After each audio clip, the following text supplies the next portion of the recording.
Imagine having your money in your phone rather than carrying a wallet that is readily available at your fingertips. We already have something like this in the form of crypto, but with more and more countries wanting to shift towards a virtual currency, we might see that happening sooner than you think. While CBDCs promise a smoother, faster financial future, people wonder if it is truly safe.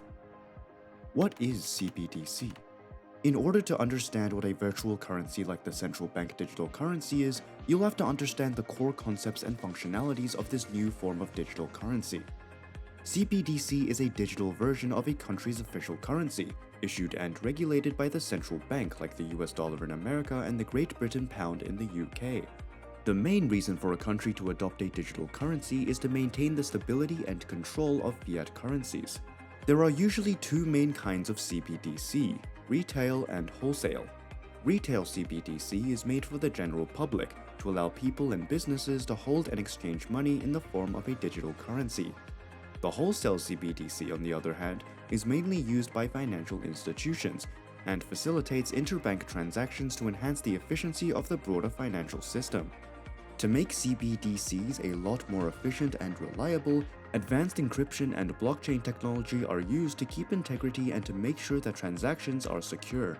To keep your money safe and away from unauthorized users, authentication and authorization methods are a must to keep you safe from fraudulent activities.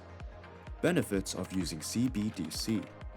Arguably, the biggest benefit of using a central bank digital currency is that it holds the promise of financial inclusion by providing a risk-free and widely accepted digital currency.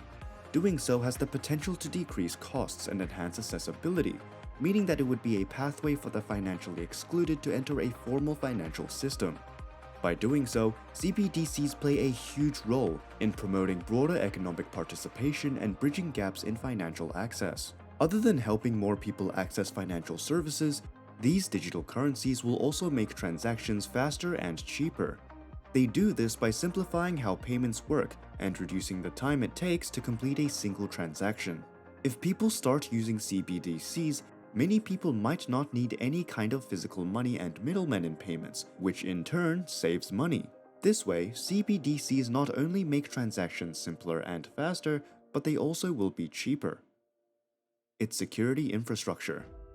The security infrastructure in CBDCs play a huge role in ensuring the safety of this modern digital currency. As these digital currencies operate in a decentralized and technology-driven environment, robust security measures are crucial to reduce potential risks.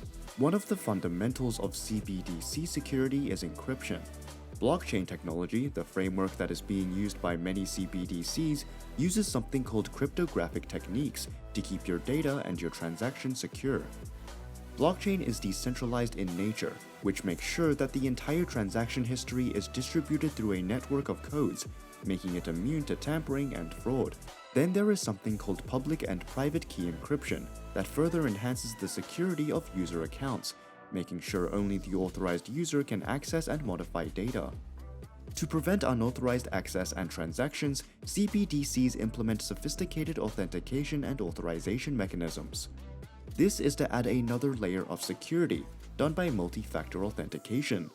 This process requires users to verify their identity through means other than just the password to guarantee no other person has access to your account. Because we live in the modern age, CBDCs have to be protected against cyber threats that include hacking, malware, and DDoS attacks. The regulatory framework. The regulatory framework around CBDCs is what makes sure the currency is stable and safe. Central banks and financial regulatory authorities are responsible for making and implementing policies around issuing, operating, and using this currency. One aspect of the regulatory framework is defining the legal status of CBDC within the broader financial landscape. Authorities must determine how CBDC fits into their existing legal and regulatory frameworks governing traditional currencies, payments, and financial institutions, which includes clarifying issues related to legal tender, taxation, and money laundering. Apart from that, regulatory bodies are responsible for defining the roles and responsibilities of different stakeholders, consisting of central banks, commercial banks, and technology providers, to make sure that there's a secure ecosystem. The regulatory framework also makes sure that customers are well protected by making sure rules are followed that take care of dispute resolution, liability for unauthorized transactions, and transparency in the disclosure of terms and conditions in order to build trust between users to use this digital currency more than the traditional paper money. There are still some risks associated with this new currency.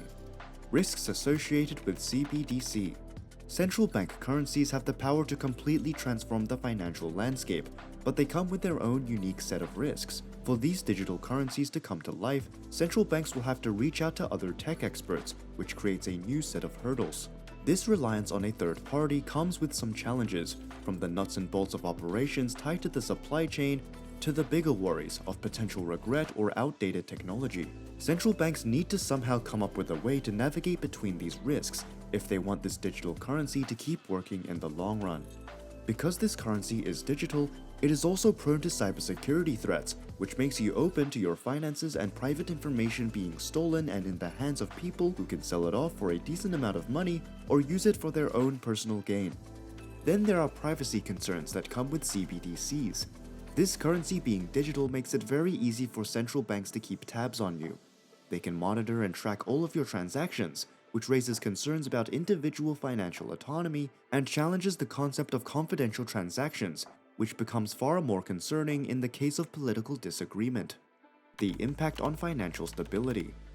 A country's economic stability is a top priority when looking at the safety of central bank digital currencies. CBDCs can affect how the government of that country manages money and the overall financial system.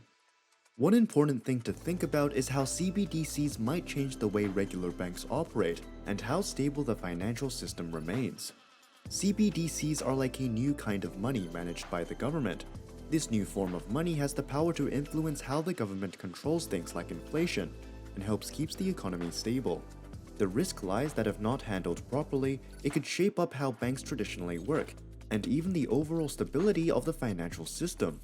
The key is to find the right balance, because while there are many advantages to using them, we want to make sure they don't accidentally create new problems.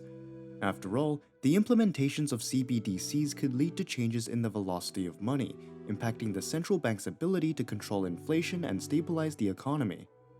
This is where things get a little tricky. The financial system is like a complicated web, which is banks and markets connected. Using this digital currency can either add to or reduce the chances of financial crisis. Comparison with traditional banking. Unlike traditional banking, which has a centralized database that is susceptible to single points of failure and threats, CBDCs take a win here with its transaction data distributed across a network, making it much harder to target by hackers. CBDCs also allow something called peer-to-peer transactions, while traditional banks rely heavily on intermediaries for transaction verification and clearance. If we talk about user privacy, CBDC is a double-edged sword. While it does offer a degree of anonymity, the issue of potential for surveillance is still there, and people might prefer traditional banks that make sure their privacy is kept. What do you think about this digital currency? Let us know in the comment section below. If you enjoyed today's video, then make sure to leave us a thumbs up. And don't forget to subscribe to our channel and click on the bell icon to always be updated with the most exciting content as soon as it's uploaded. Thanks for watching. See you again soon in another video.